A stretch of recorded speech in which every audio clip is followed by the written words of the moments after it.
Good morning, and welcome to the February 21st edition of The Pulse. I'm Anthony Osella. And I'm Brianna Roy-Espinosa. This week on The Pulse, we highlight one state resident who's raising money in a remarkable way, as well as showcase another way to give back to both your community and your wallet, through donating items you may be throwing away each and every day. We have all that and more on this week's edition of The Pulse.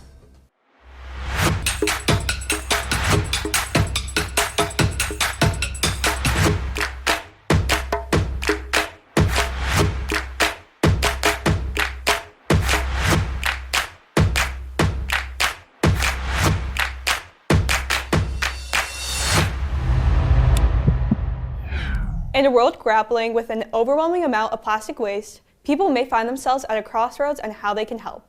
Zoe Evans takes us to one local treasure that allows individuals to put this global issue into their own hands, one bottle at a time. Throughout the world, waste production has gone decades without recognition. Specifically, in 2022, almost 2.4 million tons of trash was produced in Connecticut alone. Overconsumption right now is a real problem. Which is why Reboot Eco, located in Middletown, provides eco-friendly products you can use over and over, which in the owner's words, is just better, and it's a more sustainable way of living longer and healthier.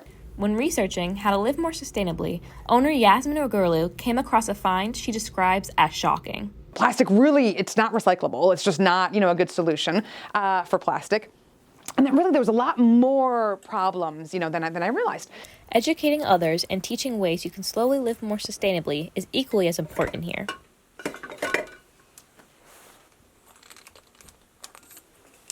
I think plastic waste is a huge problem, and the more accessible it is, then we can certainly reduce that, which is a good thing. Not only is this goal important for the business, it takes a special place in the hearts of the staff. I try to reuse, I'm a lot more conscious of that now than I used to be, or especially working here, I'm always thinking oh, that jar would be great to bring to here, or these clothes would be great to bring to the swap studio. When learning to live more sustainably, it can be difficult to take that first step. But there are stores like this that can be your helping hand when starting this journey. Reducing, reusing, repurposing, refilling, repairing, those are definitely, starting to take a look at waste and where's the waste coming from. And maybe that first step is coming to Reboot Eco. It's amazing to see how one store can spread the message of sustainability. If you're looking to reboot your life, make sure to come down to Middletown to start your journey. From Manchester, this has been Zoe Evans reporting. It's awesome to see sustainable living all throughout our state. Agreed. Now, there are more ways to effectively repurpose plastic than just reusing your bottles. I recently had the opportunity to head to the Manchester Redemption Center to show how recycling your waste isn't only good for the environment, but it can make you a little extra cash too. A nickel just got turned into a dime in 2024. A new bottle bill in the state of Connecticut was put into effect on January 1st. This new law increases bottle deposits from 5 cents to 10 cents. The main goal for this bill is to decrease the amount of solid waste that bottles and cans are creating, causing landfills throughout Connecticut to fill up. Connecticut State Representative Jason Doucette voted to pass this bill. I got to vote. I was a co-sponsor of this bill. I was a big supporter of it all along, and I got to vote for it in 2022. Arvind Patel, manager of Manchester Connecticut Redemption Center, has been greatly affected by this legislation. Business is increased. From previous, the business is increased day by day because more and more people are collecting to return us, then we will send the return to the company, so they will give you from 5 cents to 10 cents. An increased value in bottles and cans affects not only the redemption centers, but the whole bottling industry and process. But it also affects, everybody involved in the industry of bottling or the production of drinks. So that's the manufacturers, the bottlers, the distributors, who are sort of the in between of the bottlers and getting it to the retailers. And of course the retailers are involved as well, because that's who sells the drinks, and that's who's responsible in most cases for taking the bottles back when they get returned. It might be quiet here at Manchester Redemption Center right now, but with the bottle deposits doubling in the beginning of the year in the state of Connecticut, you can expect more crowds at sites just like this. So make sure you save your cans and bottles, Connecticut. From Manchester, this has been Anthony Osella. I'll definitely make sure to save my bottles in the future. Same. It's a great way to make some money while also saving the environment. Your plastic waste isn't the only thing to be diligent of this season. Fires are on the rise in town, and there are numerous ways to stay safe and aware. Madison DeLine heads to the Manchester Fire Department to give us some tips and tricks on how to prevent these disasters. Dangers from heat might not be the first thing you think of in winter, but fires occur all year round and have been on the rise in Connecticut. According to the Manchester Fire Department, staying vigilant can save lives. So one of the main causes of house fires are kitchen fires due to either unattended cooking or not paying attention to it. That is one of the causes. Other causes are not disposing of smoking material appropriately. During the winter, you find people sometimes dispose of their ashes from their wood stoves or their fireplaces inappropriately, which can cause house fires. Unattended candles, things like that are all reasons that house fires can happen. Manchester has had its fair share of structural fires lately. In December, a former car dealership located on Main Street in the city's downtown burned to the ground, which could be seen from Manchester High School. Some of the recent fires have been related to lithium batteries either charging in inappropriate areas or being left inside. They should not stay inside overnight, and they should not charge longer than they need to. So once they're fully charged, they can actually overheat. While an ounce of prevention can be worth a pound of cure, it is not always possible to prevent all fires. Firefighter Mazzoni stresses not to panic. The most important thing to do if your house catches on fire is get out as quickly as you can and stay out.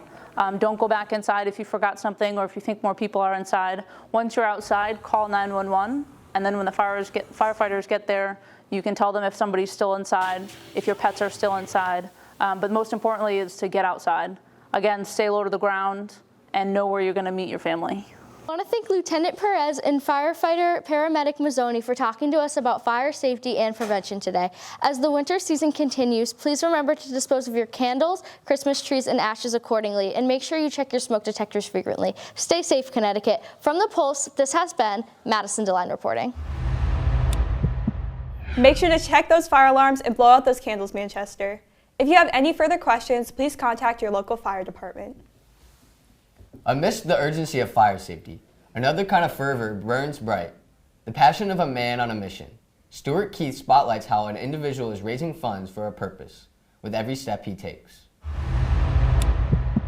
Alpha-1, a hereditary condition that affects a small number of people across the globe.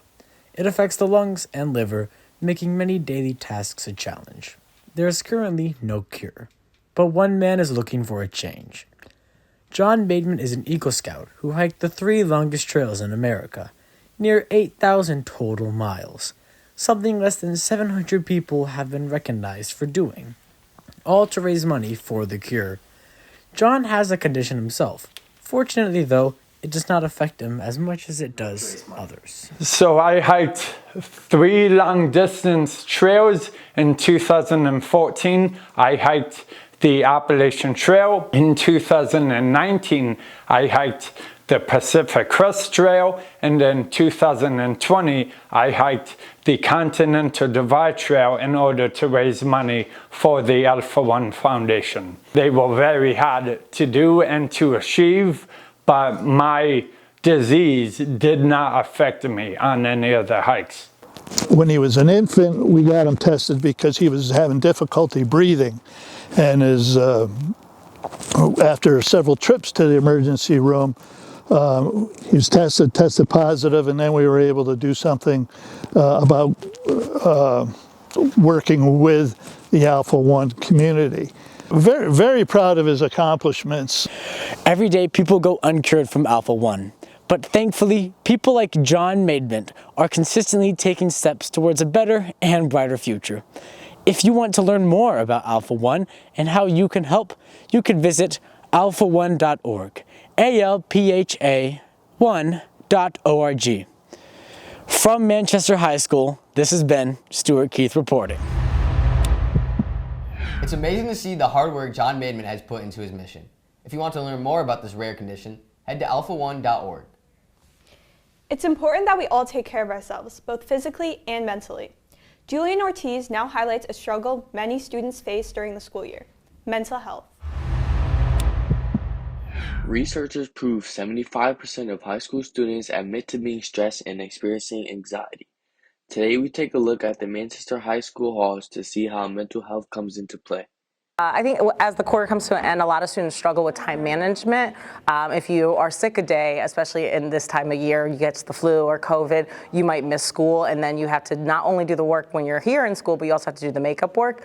So I think that is a huge component of our grading system in the school itself. Mental health, definitely, I think in the concept of just depression itself, grades dropping, giving away your personal items, isolating yourself from your friends are all warning signs of depression, which is a mental illness.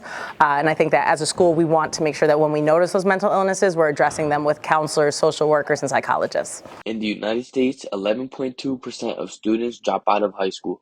In Connecticut, 9% of students drop out of school. These dropout rates are largely connected to the students' mental health declining rapidly. I don't know, I come across anxiety. I did come across depression at one time, having to worry about getting my work done in time, and it just piles a lot of pressure on me. It makes me, I don't know, it just makes me, sometimes just me coming to school, it just brings my mood down. Like, I just come to school and I just be like, oh my God, I'm gonna have to do all this work. And then at the end of the day, my mood is just off, like too much work for me to put on myself, you know? Mental health problems are a growing issue in our everyday life. Lots of students have expressed the danger of falling off track in school, and that fear puts them on a never-ending cycle of stress and anxiety. Yeah, I see an increasing amount. It seems like every year I work with freshmen, and it seems like every year there seems to be more students that are stressed out, overwhelmed, withdrawn, and struggling to maintain healthy social relationships. Making a jump from one grade to another can be a difficult task, and some people handle this challenge differently. After school, doing homework and doing work in school, it's a lot because I'm not able to sleep as much, so I get less sleep, and it takes a toll on how good I do on work. I think I stress a lot and I have a lot more anxiety because I need to rush and turn in work. Teachers notice the many troubles students face mentally and can try to prevent it from spiraling out of control. If you are ever experiencing a rough patch in life, seek help. Talk to a friend, family member, teacher, or adult in the building.